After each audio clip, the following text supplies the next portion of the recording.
Meus irmãos, vamos abrir a palavra do Senhor na segunda carta que Paulo escreveu a Timóteo, capítulo 3, versículo 14 a 17.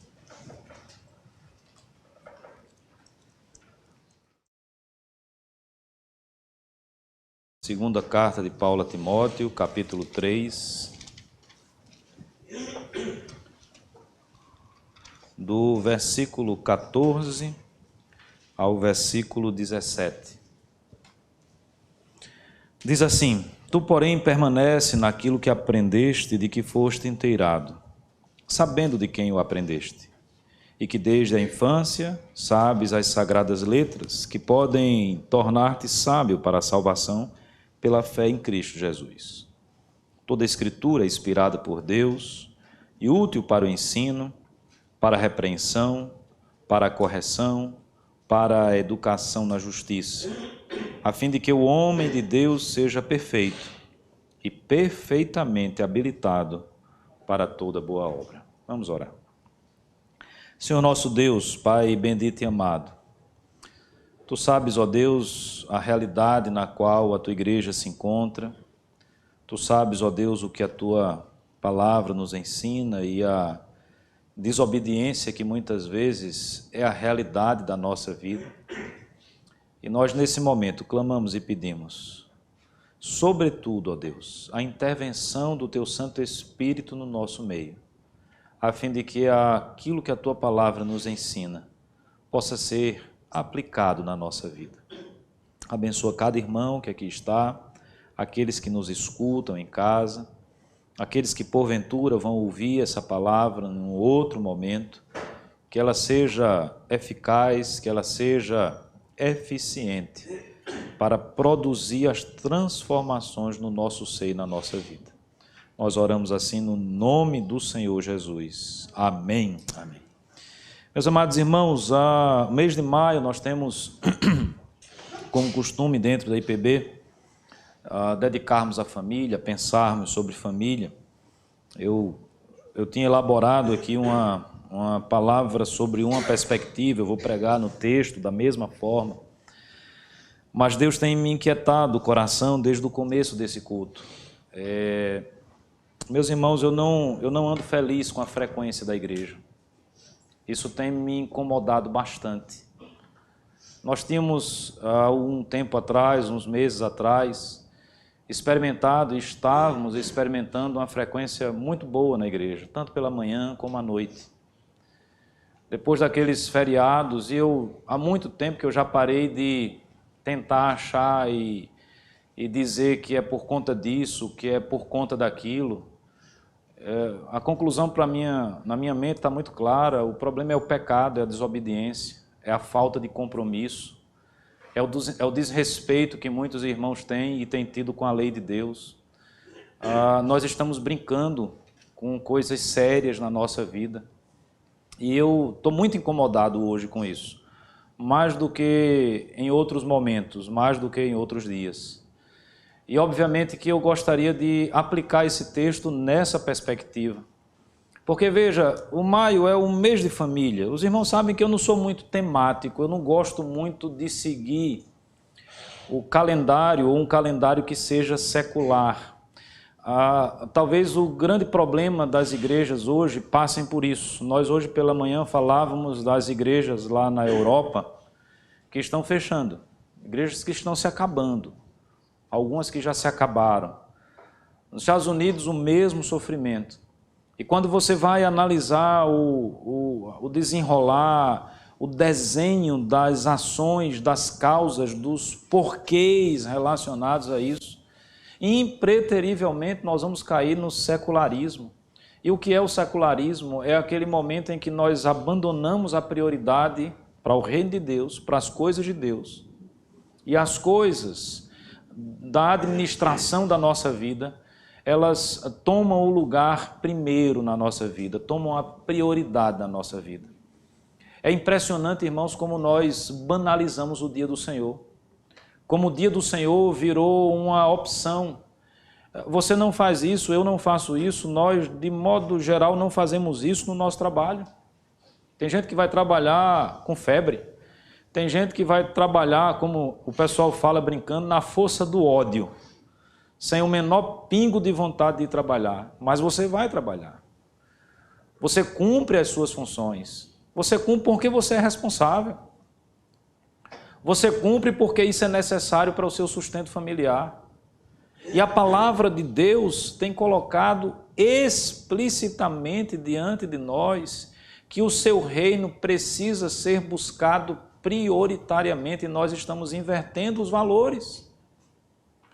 Nós estamos no mês da família e eu pergunto, cadê as famílias na igreja? Adianta ser temático? Adianta se preparar? Adianta pensar em mensagens? Adianta pensar em atividades?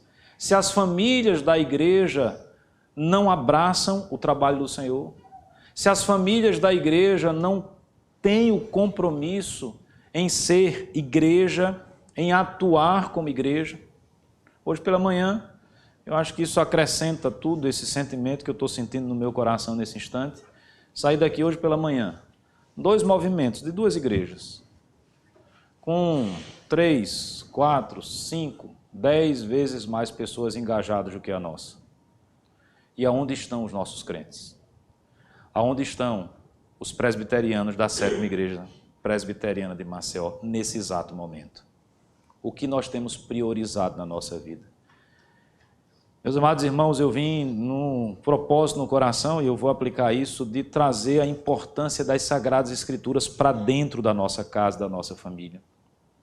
Nós não podemos falar de família, nós não podemos falar do resgate da família, do fortalecimento da família, se nós não entendermos a importância das Sagradas Escrituras. O texto lido apresenta exatamente isso. Nós vemos aqui o valor das Escrituras sendo apresentados em vários aspectos. Veja, é Paulo escrevendo a Timóteo, um jovem pastor, dando e passando lições preciosas, e as lições aqui estão relacionadas às Escrituras Sagradas. É o instrumento que Timóteo haveria de utilizar e de usar no seu ministério, é aquilo que vai, e é a palavra de Deus que vai transformar o coração das pessoas, é a palavra de Deus que é lâmpada para os nossos pés. Eu pergunto, o que é lâmpada para os seus pés? De forma muito prática, você tem seguido a voz de quem? Você tem tido a sua vida iluminada por quê ou por quem? Quem é a lâmpada que ilumina a sua mente, que ilumina o seu coração? De quem é a palavra que direciona as suas ações? A quem você tem ouvido? A quem você tem escutado? Nós cristãos precisamos restabelecer o compromisso de que a palavra de Deus é a nossa regra de fé e prática. Nós estudamos isso ontem aqui nos casais, nós estudamos isso hoje pela manhã, aqui na escola dominical. O tema do estudo é família, revisitando as origens, restabelecendo as funções, revendo os conceitos bíblicos. E alguém hoje pela manhã refletia o porquê dessas coisas estarem acontecendo. Qual é a razão de tantas famílias destruídas? Quantos e quantos pais, mães, seja lá a sua função de pai ou mãe dentro da sua família, estão se matando de trabalhar e desprezando as coisas do Senhor como se fossem segundo, terceiro ou quarto lugar, e os seus filhos estão sendo destruídos?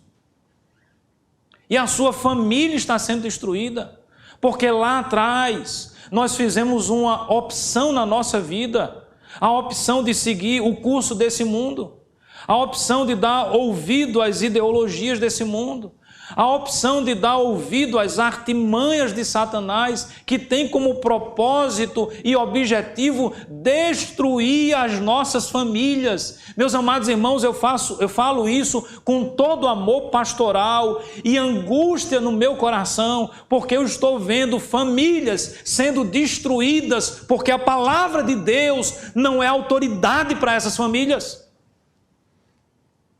Porque os pais, o homem da casa, o sacerdote do lar, não tem dado ouvido a essa palavra, Porque as mulheres não têm sido sábias o suficiente para ouvirem essa palavra, para compreenderem que ela é a verdade de Deus. E nós precisamos resgatar os valores cristãos, não na teoria, não no faz de conta, mas no dia a dia, na prática das nossas vidas. Veja, meus amados irmãos, que o texto nos afirma e nos diz que as Sagradas Escrituras vieram da parte de Deus. Nós não estamos falando de um livro qualquer, nós não estamos falando de uma palavra qualquer, não foi um coach que escreveu um livro, não foi alguém que é especializado em animar o auditório ou qualquer outra função nesse estilo, ou nessa perspectiva que escreveu alguma coisa. Nós estamos falando do Deus Todo-Poderoso, do Criador dos céus e da terra, que decidiu se revelar a nós, através da sua palavra. O valor das Escrituras está na sua origem. O texto diz, ela é inspirada por Deus. Deus inspirou aqueles homens. O texto mostra que ela é a palavra de Deus. Obviamente que se você quiser dar de ombros para aquilo que Deus fala, você faça isso, como muitos têm feito. Arque com as consequências. E não há na minha fala aqui nem sombra de tentar criar um terrorismo ou de amedrontar os irmãos sobre um assombro, coisa dessa espécie, não. Mas o temor do Senhor precisa estar presente no nosso coração. E se existe algo que afronta a glória de Deus, a soberania de Deus, é alguém que age em desobediência de vida. É alguém que menospreza a vontade do Criador. É alguém que acha que é maior do que o Criador. Essa é a origem de todo pecado. Essa é a origem do nosso mal. A falta de fé, a falta de confiança no Criador. Deus está dizendo, busque em primeiro lugar o reino de Deus. O resto vai ser acrescentado. Nós dizemos assim, eu tenho medo de que o resto não aconteça. Eu tenho medo de não ter a comida. Eu tenho medo de não ter o trabalho. Eu tenho medo de não ter o sustento. Então o reino de Deus vai ficar em segundo lugar e nós estamos destruindo as nossas famílias. E nós estamos destruindo a nossa vida, nós estamos destruindo o nosso casamento, nós estamos destruindo os nossos filhos. E nós não podemos, meus amados irmãos, aceitar isso no mês da família. Não adianta pregar aquela mensagem, aquilo que é bonitinho, a família para lá, a família para cá, se as famílias não têm compromisso com o Senhor. Se as famílias não têm buscado a Deus enquanto família. Qual foi a última vez que você orou em família?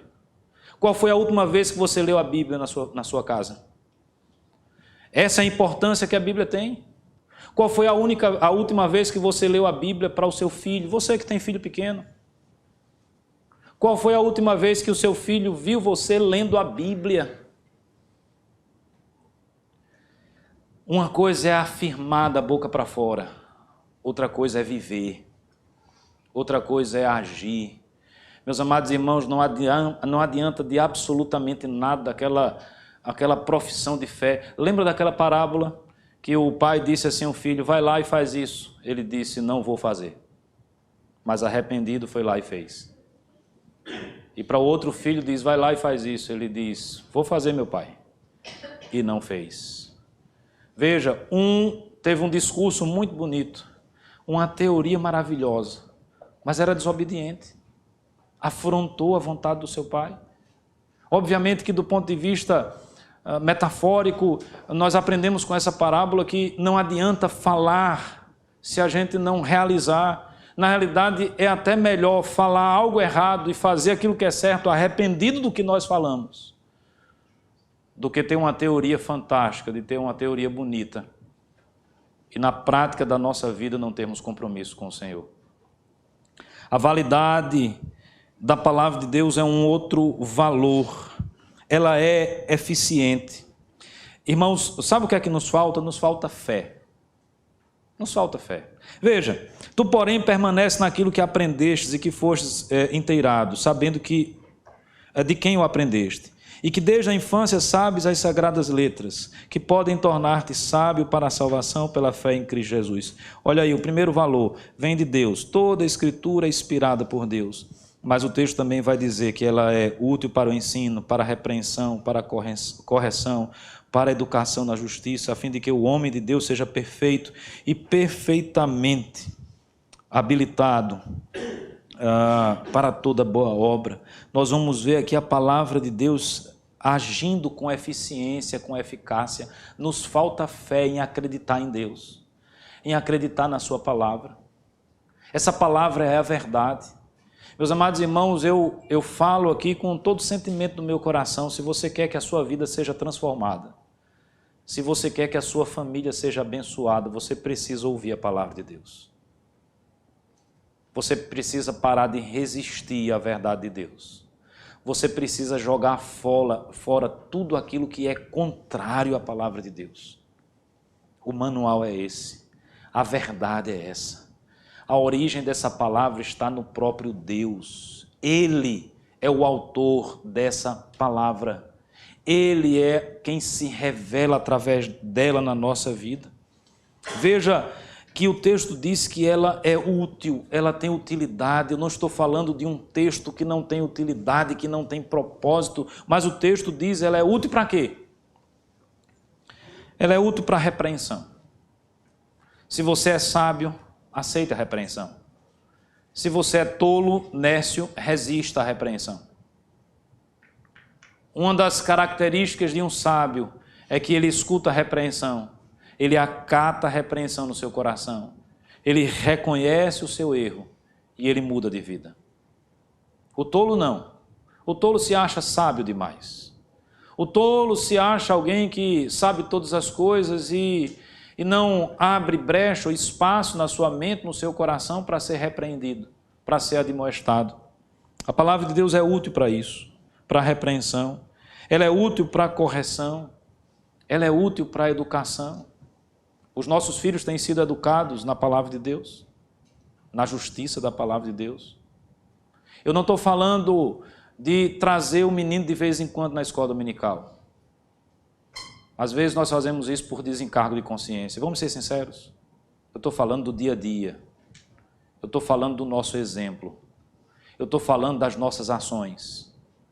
Será que você, fazendo uma retrospectiva na sua vida, você pode dizer: o meu filho foi de fato ensinado nas Sagradas Escrituras? Se foi, louvado seja o nome do Senhor por isso. Você criou um homem, você criou uma mulher que vai produzir frutos para a glória do Senhor.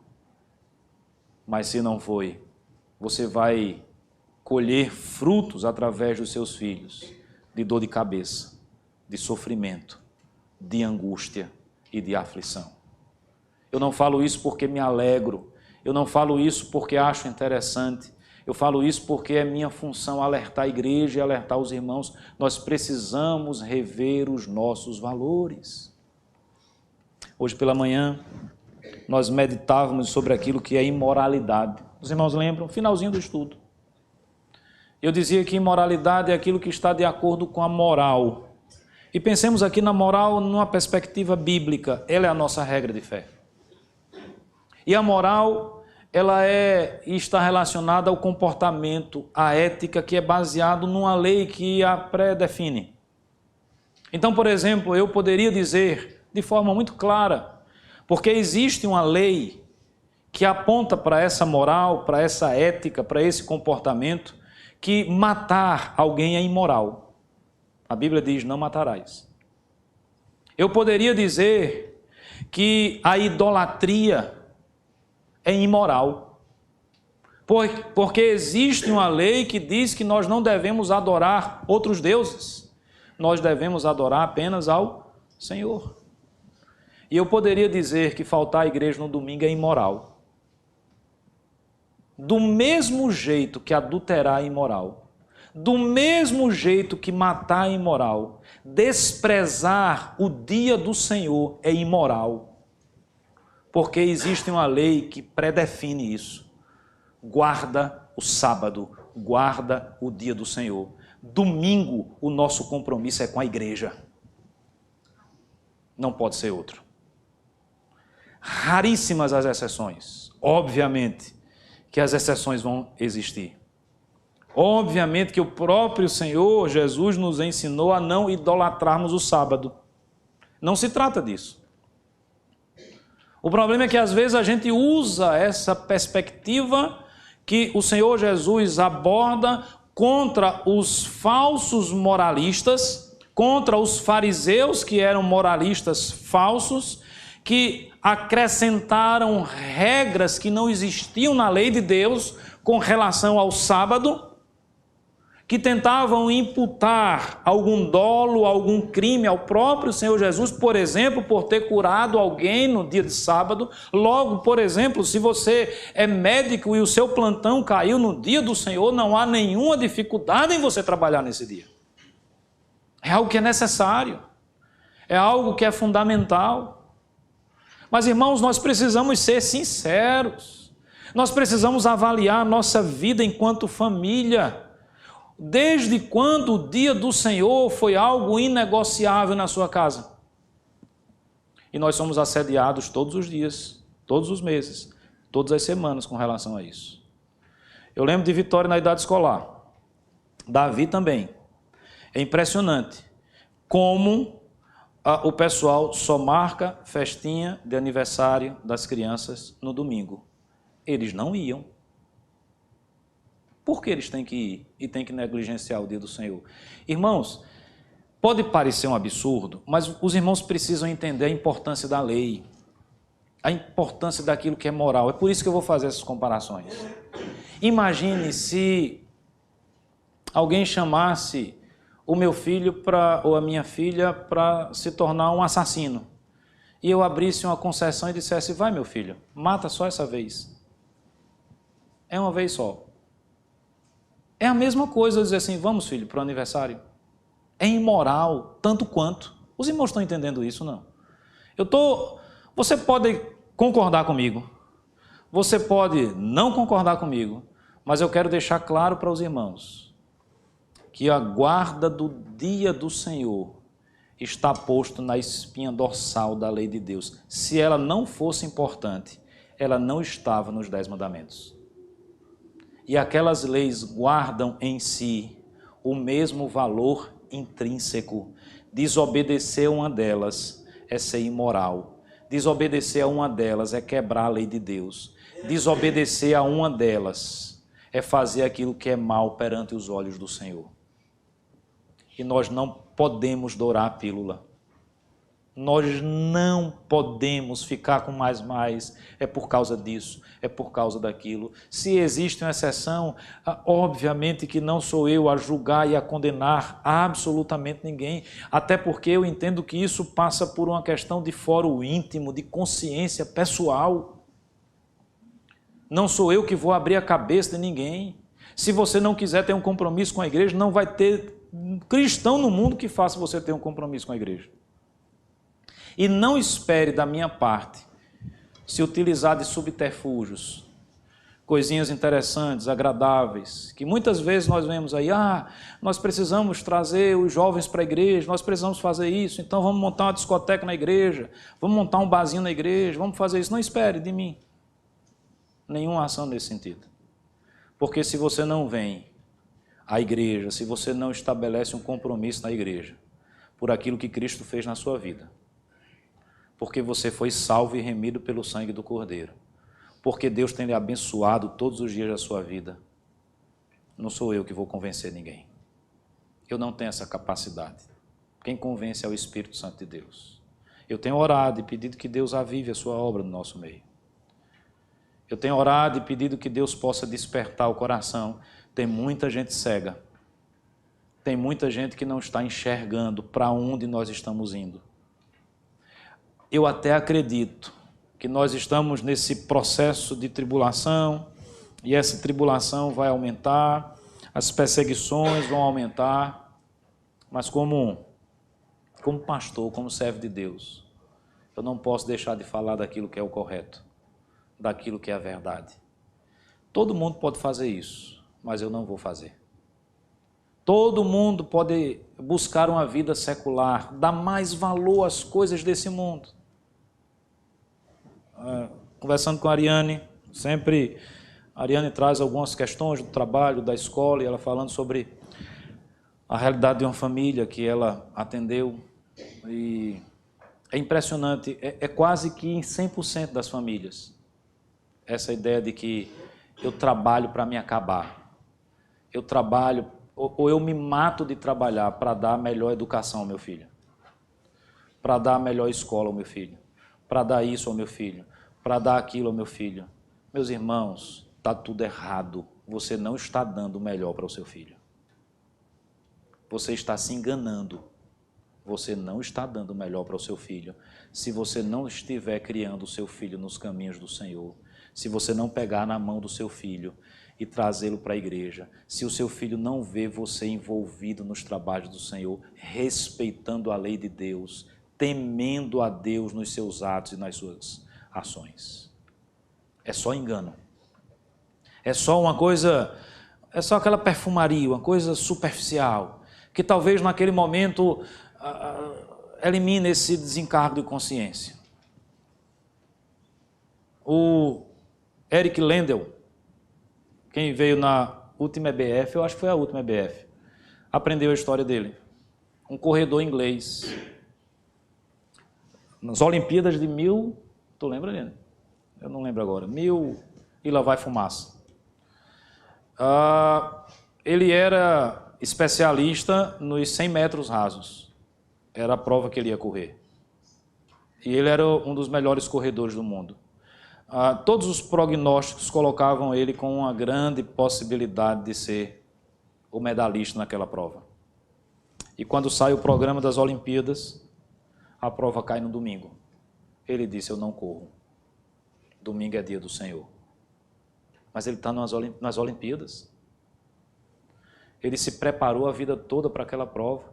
O Comitê Olímpico Britânico ficou revoltado com ele. Até porque ele foi representando o país, ele não representava só ele. Tem um filme sobre isso, Carruagem de Fogo. O filme, inclusive, relata alguns diálogos dele com os outros corredores, com os seus superiores. E tem uma hora que alguém diz assim, mas é só o domingo, ele podia separar as coisas. E alguém disse assim, é impossível separar aquilo que Eric Lendel faz da sua fé. É impossível separar. Ele não correu, ele foi firme, mas ele ganhou medalha de ouro correndo em uma outra prova, que ele não era especialista, que ele não tinha prognóstico de ganhar, e Deus o abençoou com a medalha de ouro. Ele trouxe a medalha de ouro para o seu país, ele foi abençoado nas suas ações, mas antes de qualquer coisa ele se manteve firme na sua fé. Não tem como separar o cristão da sua fé. Não tem a possibilidade de sermos crentes de faz de conta, de brincadeirinha, de WhatsApp, de rede social. Ou a vida cristã é vivida na prática, ou o compromisso é apresentado de forma real, ou nós estamos agindo com falsidade diante do nosso Deus. E se existe uma coisa que Deus não tolera, é gente falsa, é gente mentirosa, é gente que não se posiciona, que às vezes nem é quente nem é frio. Esse tipo de gente é vomitado da presença do Senhor. Ele até aceita de bom grado aquele que errou e que reconhece o seu erro. Um coração compungido, um coração contrito, Deus jamais haverá de desprezar. De modo, irmãos, que eu não avanço muito na minha fala, eu já finalizo por aqui, dizendo que se você quiser que a sua família seja revitalizada, reestruturada, abençoada, faça um compromisso com Deus nesse momento, de obedecer a sua palavra, de não de não desobedecer mais deliberadamente ao Senhor. Nós vamos errar, nós vamos cair, nós vamos ceder. Isso acontece comigo. Quando isso acontecer, nós vamos nos arrepender. Nós vamos ter o nosso coração contrito na presença do Senhor. Deus não vai nos desprezar e Deus vai nos abençoar. Eu quero dizer para os meus irmãos nessa noite, Deus honra aquele que é fiel. Acredita em Deus, confia em Deus, confie na palavra do Senhor. Ela é a verdade. Meus amados irmãos, dizendo com toda a ênfase, com todas as letras explicadinhas, a palavra de Deus é a verdade.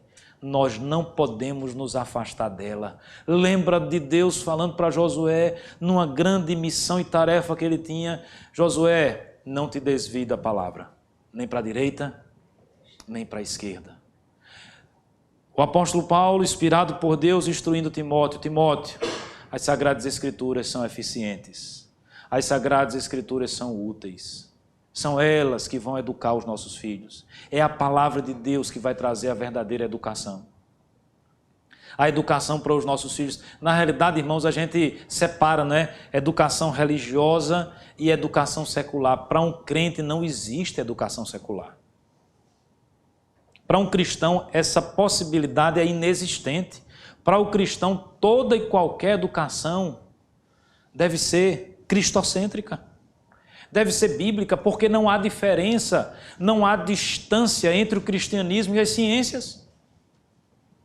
Não há diferença entre a palavra de Deus e as ciências.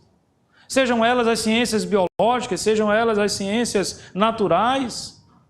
A cada dia que passa, o homem vai estudando, e essa é a percepção que eu tenho, mais se comprova tudo aquilo que a palavra de Deus revelou.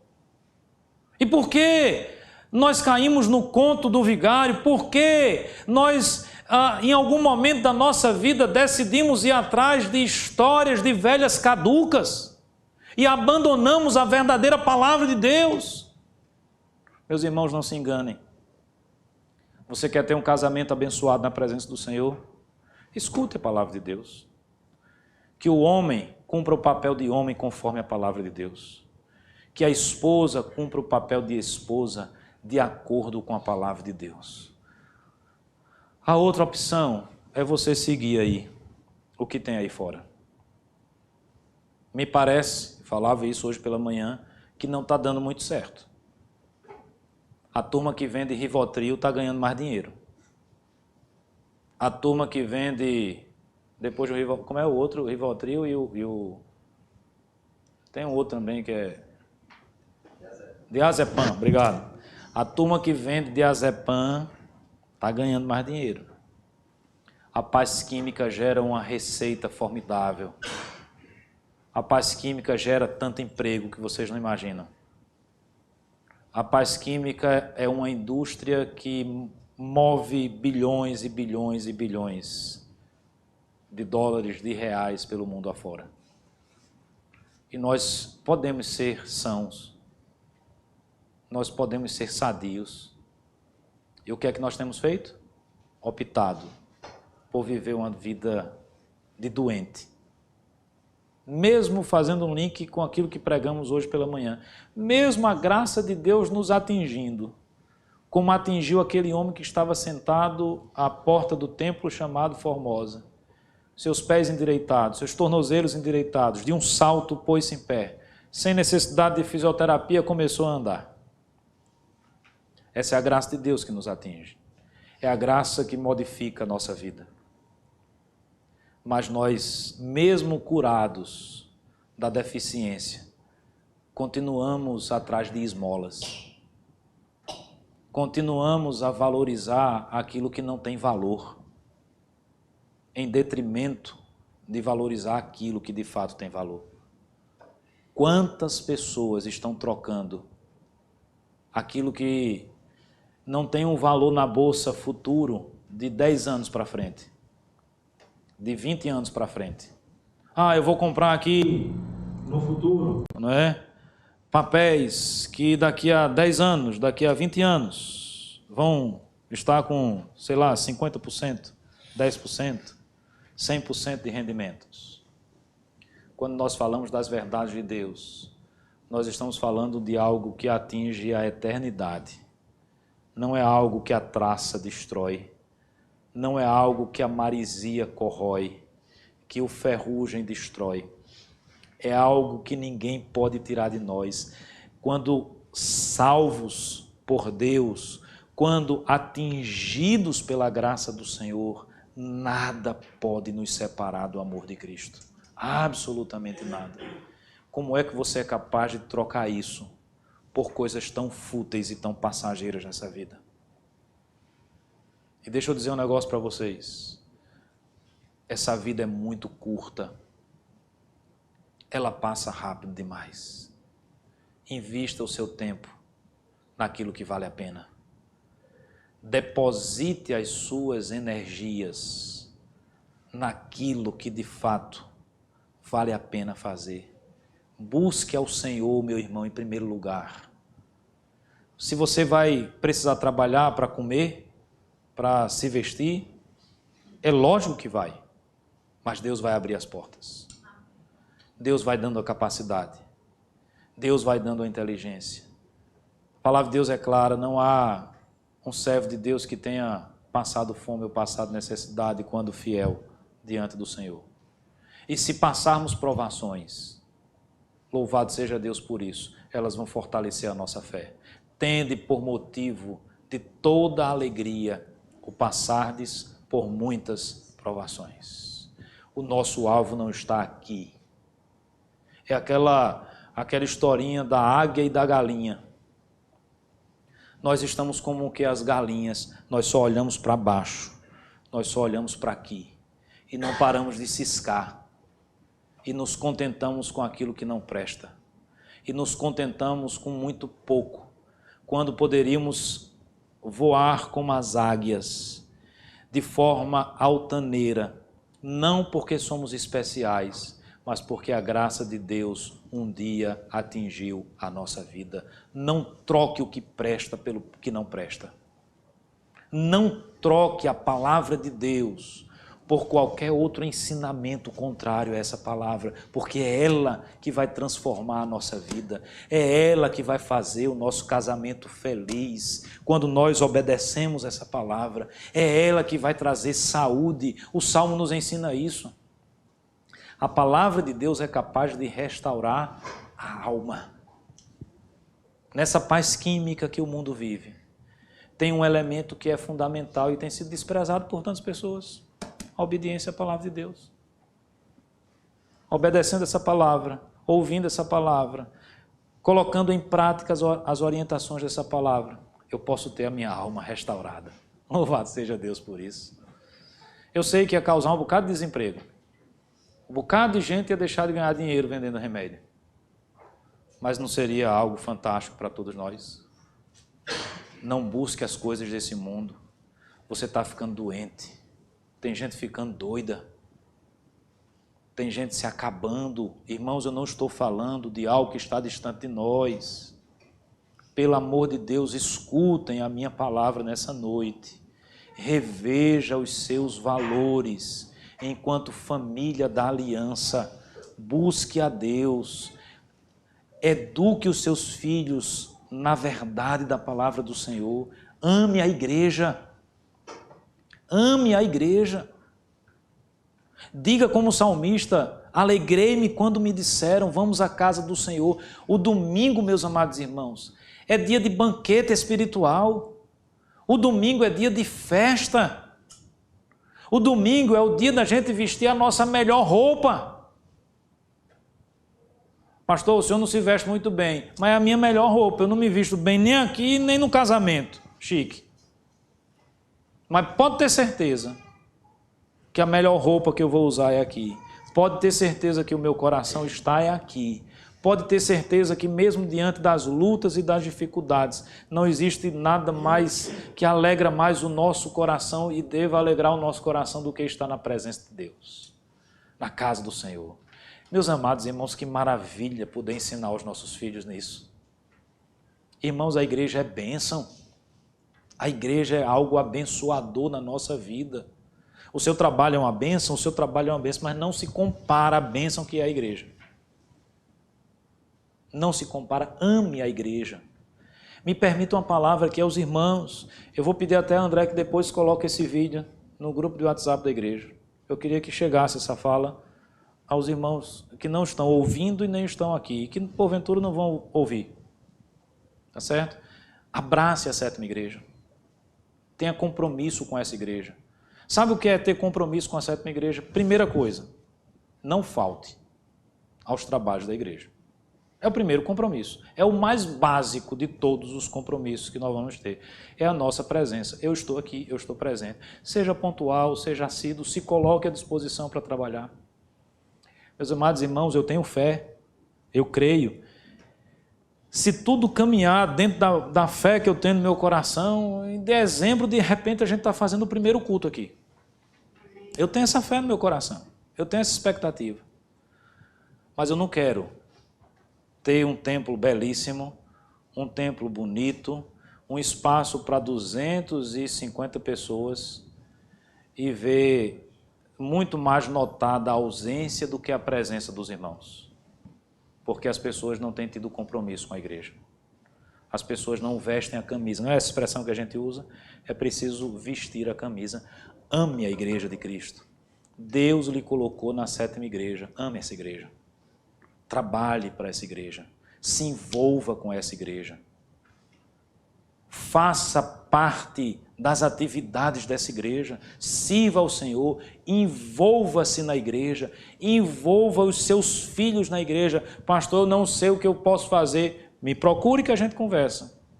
Não tenha dúvida que vai ter um bocado de coisa que você vai poder fazer. Não falta trabalho. No reino de Deus falta trabalhador. A minha palavra nessa noite é essa.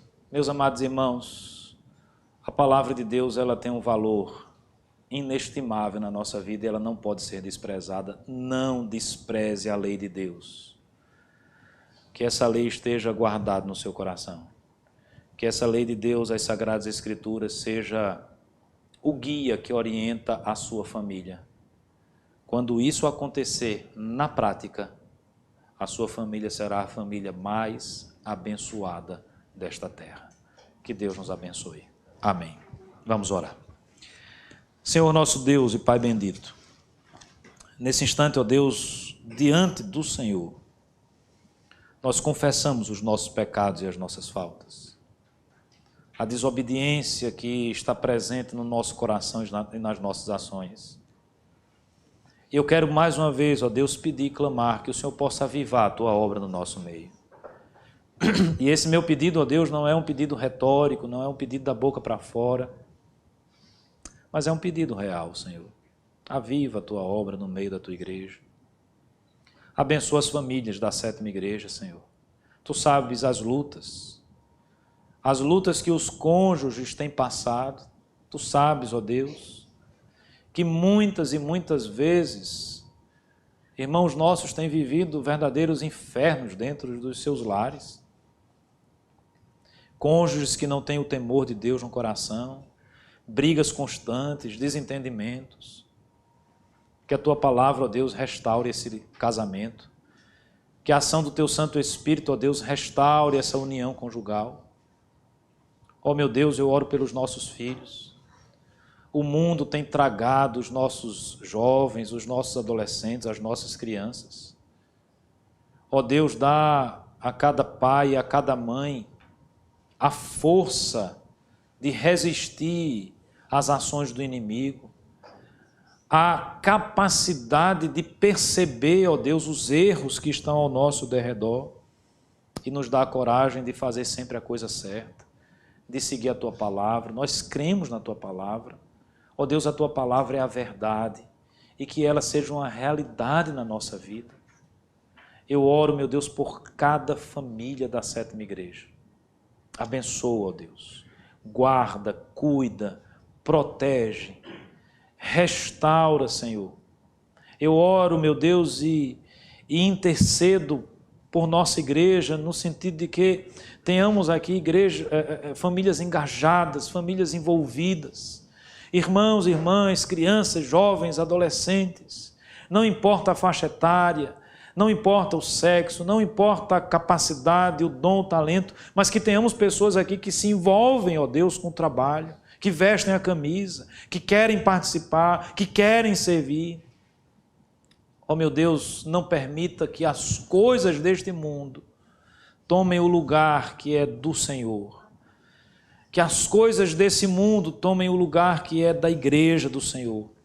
Ó Pai Santo, perdoa-nos. Se porventura essa palavra encontrou guarida no coração de algum irmão nessa noite, e ao refletir sobre a sua vida, ele entende a necessidade de mudança, fortalece esse irmão, Senhor.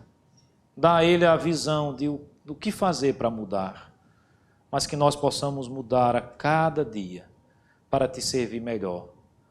Nós oramos assim para a glória do teu nome. Nós oramos e pedimos tudo isso para a glória do teu nome. E o fazemos no nome do Senhor Jesus. Amém. Amém. Vamos ficar em pé, irmãos? Vamos cantar. Enquanto cantamos...